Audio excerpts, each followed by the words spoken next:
election observers from different international organizations converged at Gasabo District Main Hall, and this is where they met the National Electoral Commission that is chaired by Ada Gasinzigwa.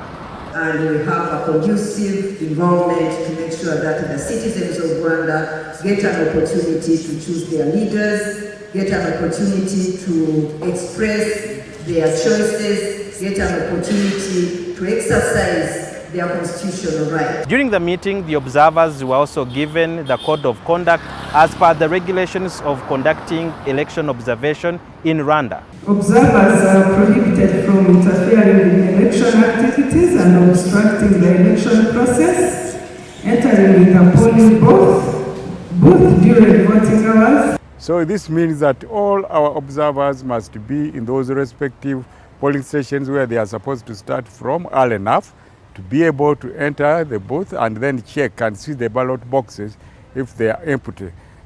Rwanda has more than 2,000 polling stations, and the observers are going to be spread across the country.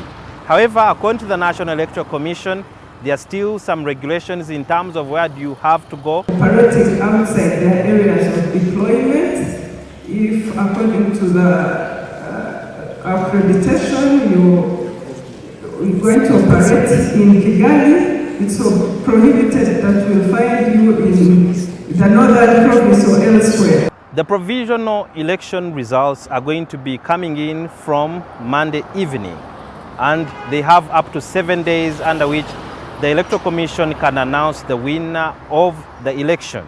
However, there are also regulations in terms of how the observers are going to be treating the results.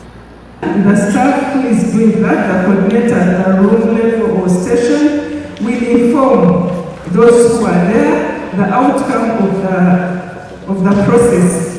But that does not mean that gives you the authority to announce before the chairperson announces. Our observers should not share any results with their countries back home, the social media, other media platforms, radios, TVs, and all others.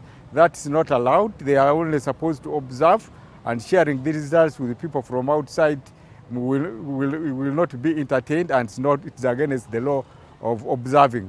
We asked the head of the mission of the Global Election Observation Missions on what it takes to become an election observer and some of the things you're not supposed to be doing. You must go through a training of understanding the codes, the codes which govern the international observation mission rules and regulations, like asking the voters, whom have you voted? Like instructing the voters, vote this one. We as international observers, we are not allowed. So those are the don'ts. The upcoming election slated for the 15th of July 2024 is going to be a unique election for the Rwandans because this is the first time they are going to be electing their next leader under a 5-year term, transitioning from a 7-year term.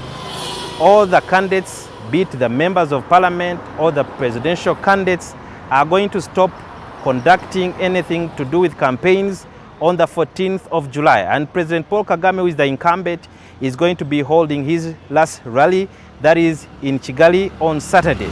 Sudhir Byaruhanga, NTV, Kigali.